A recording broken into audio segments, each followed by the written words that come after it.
దేశ రాజకీయాల్లో కీలక ఘట్టం చోటు చేసుకుంది. కాంగ్రెస్ అగ్రనేత రాహుల్ గాంధీపై అనర్హత వేటు పడింది. లోక్సభ సభ్యుడిగా సభ సెక్రటరీ జనరల్ అనర్హుడిగా ప్రకటించింది.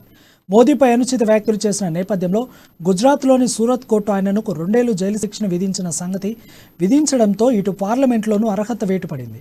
అయితే ఎవరైనా ఎంపీ, ఎమ్మెల్యే, ఎమ్మెల్సీ కనీసం 2 ఏళ్లలో జైలు శిక్షకు గురైతే వారు అనర్హతకు గురవుతారు. ఈ నిబంధన ప్రకారమే రాహుల్పై అనర్హత వేటు వేశారు. రాహుల్ని అనర్హుడిగా ప్రకటిస్తూ లోక్సభ సెక్రటరీ జనరల్ పేరిట ఉత్తర్వులు వెలువడ్డాయి.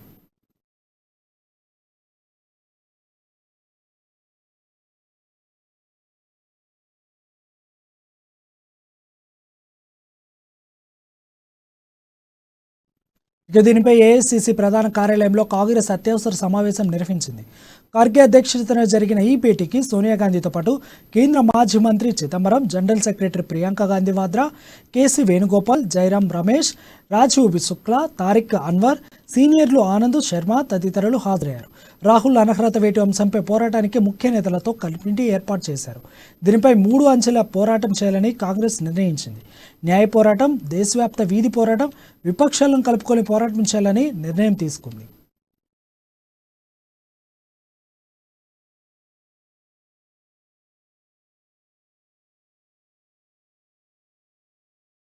ఇక రాహుల్పై అనర్హత వేటు వేయడం రాజ్యాంగాన్ని దుర్వినియోగపరచడమేనని ఆయన సోదరి ప్రియాంక గాంధీ అన్నారు. పీఎం మోడీని ట్విట్టర్లో ట్యాగ్ చేస్తూ ఈ దేశం కోసం ప్రాణాలు ఇచ్చిన ప్రధానమంత్రి కుమారుని మీ పార్టీ కార్యకర్తలు మీర్ జాఫర్తో పోల్చి దేశద్రోహి అన్నారని వ్యాఖ్యానించారు. మీ పార్టీకి చెందిన ఓ ముఖ్యమంత్రి నీ తండ్రి ఎవరు అంటూ రాహుల్ గాంధీని అవమానించారని, తమ కుటుంబంతో పాటు కాశ్మీరీ పండితులను అందరినీ కించపరిచేలా మాట్లాడారని గుర్తు చేశారు. మీకు ఏ జడ్జి 2 ఏళ్లు జైలు శిక్ష వేయలేదు, పార్లమెంట్ అనర్హత వేటు వేయలేదు, మీకోసం మాకో న్యాయమా అంటూ ట్విట్టర్ చేశారు.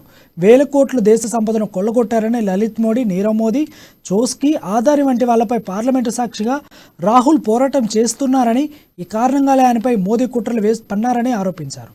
తరతరాలుగా ఈ దేశం కోసం మా కుటుంబం ఎన్నో త్యాగాలు చేసిందని, నీలాంటి పిరికి పందులు నియంతల ముందు మేము ఏనాడు తలవంచలేదు, ఇక ముందు కూడా తలవంచే ప్రసక్తి లేదు, ఏం చేసుకుంటారో చేసుకోండి అంటూ ఘాటు వ్యాఖ్యలు చేశారు.